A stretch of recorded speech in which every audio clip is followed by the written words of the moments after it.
Start చేసిందిరా స్వామి ఇక అయి తీసుకురా అయి తీసుకురా మధ్యాహ్నం ఏం కర్రీ చేయాలి మావయ్య, మార్నింగ్ ఏ టిఫిన్ చేయాలి మావయ్య. ఇక నన్ను సెర పెడుతుంది. ఈ వారం రోజులు హ్యాపీగా ఉండింది. ఆ మూల పొనుకొని ఉంటే అంత టిఫిన్ తెచ్చి దాని మొహాన్ని వేసినవా, అంత అన్నం వండినవా, ఏదో కూర తీసుకొచ్చి దాని మొహాన్ని వేసినవా అన్నట్టుండింది. ఇక స్టార్ట్ చేసిందిరా స్వామి మా వారిది పొద్దున్న నుంచి ఇక ఇదే మాట నన్ను. మరి మనం మూల పొనుకున్న రోజులే ఈ మగవాళ్ళకి కాస్తంత ప్రశాంతత.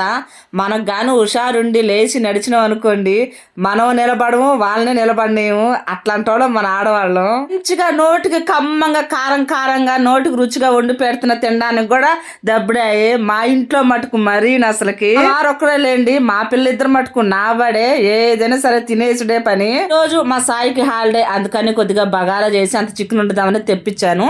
ఈరోజు టీచర్స్ డే కదా, అసలు హాలిడే ఎందుకు ఇచ్చారో నాకు అదే అర్థం అవుతలేదు. ప్రతిరోజు ఆ స్కూల్లో చప్పుడు పప్పు చప్పుడు చారే కదా, ఈరోజు కొద్దిగా నోటికి రుచిగా ఉందామని వండాను. ఈరోజు మీరేమనుకున్నారు కామెంట్ చేయండి.